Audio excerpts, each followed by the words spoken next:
Hey guys, what's shaking? What's going on? Um, just wanted to do a follow-up on my kind of critique of the Bob Lazar Area 51 and Flying Saucers review slash video.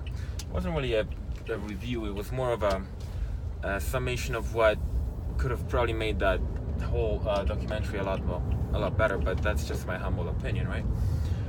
Anyway, the point of this video is to make it obvious that if we as a civilization are going to voyage anywhere past Mars or Pluto or anywhere out of our solar system, it will not be in a rocket spaceship. All right, let's get that clear. All right, not only is the time commitment too big, it's just incredibly overwhelming, but just the navigation side of things and the risk benefit is not there. Okay, too many of these kind of missions would just go nowhere because of just how much we still don't know about our own solar system, let alone stuff outside of it and in our neighboring systems, right? So to say that, oh yeah, we just need better rockets and we need to go the speed of light or faster, which technically is impossible, but there are some people out there that believe speed is the answer. That's not gonna do it, guys. It's gonna be what Bob Lazar was talking about in his documentary, right? Which is anti-gravity propulsion, which has nothing to do with speed and everything to do with distorting the time-space continuum, like basically generating a distortion that you use then to advance yourself anywhere you'd like in the time-space continuum, right? So that's where we're at. Okay, don't fool yourself and think that if we just go fast enough we'll get somewhere. Okay, we're not. Okay, so going back to, again, what wasn't, this may be like part 2 of my first video. The reason why I was so disappointed with all this, accusation of his, towards his character and whether what he's saying is true or not and all that was because it really, at the end of the day, doesn't matter, right? Like, if you were to talk to someone of the brightest minds of today, like Bezos or Elon Musk, or someone that is really privy to a lot of the latest and greatest information, they would agree with you. They would say there's no way we're going to use rockets to go to the next, solar system. There's no way. And probably if we do venture out, it's not going to be in our lifetime. It's going to be, a lot longer. It's going to take a lot longer if we're not going to get any help, right?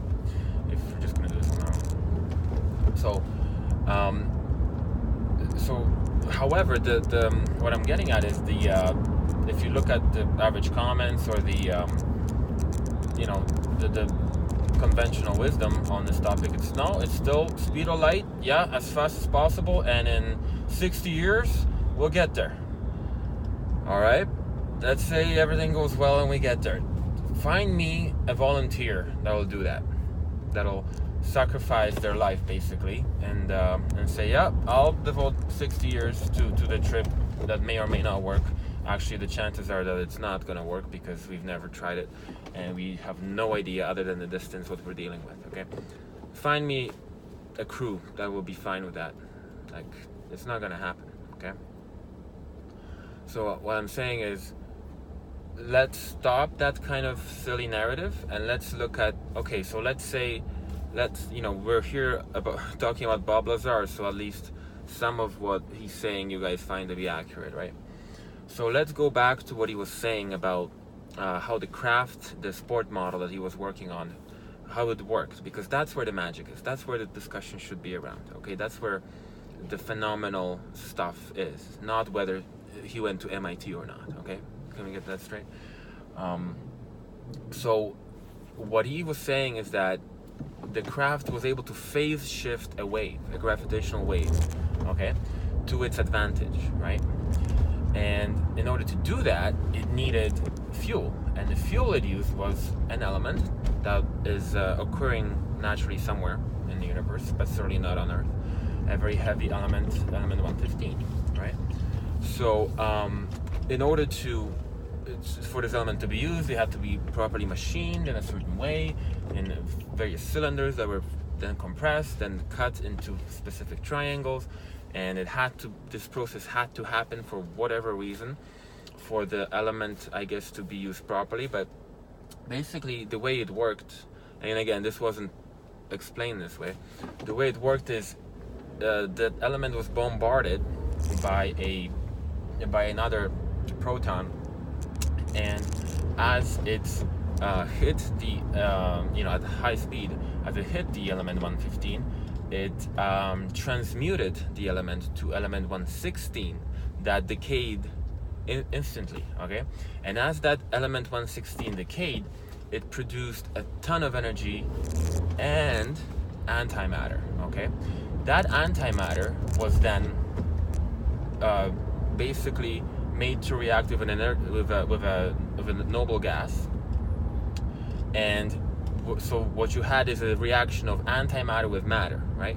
In a very controlled environment in this reactor, producing 100% energy. Okay, obviously not something we could do with our own materials today. We just couldn't do it. But this was from out of the Earth, extraterrestrial stuff, so it was working, right? So that's how it generated all this energy. So it was enough to create the distortion that you needed to travel, and it was also enough to power the heating, the electrical, everything that the ship also needed to operate, right? And that makes sense. Now, he didn't see this, Robert Lazar, in action, but he was told that this element depletes very slowly, and a very small amount of it is good for a lot of travel. So the good news is it's probably rare, but the good news is it's even though it's rare, it's very efficient in terms of you don't need a lot of it to travel and to use in a ship like this. Okay, so now that kind of discussion and going into the details. Okay, so how is that working? Let's see a diagram of that element.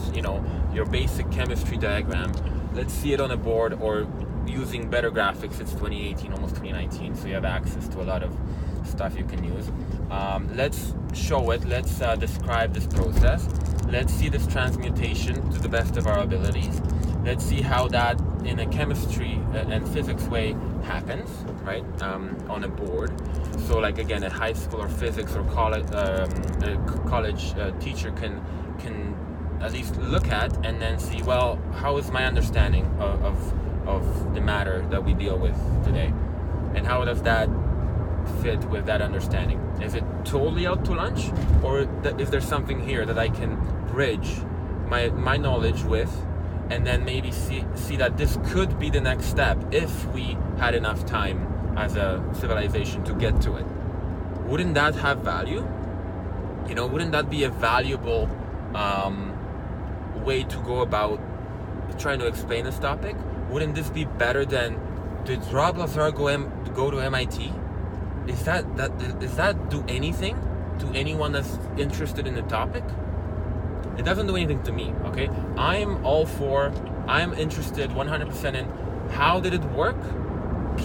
Is it possible to reproduce it with terrestrial materials?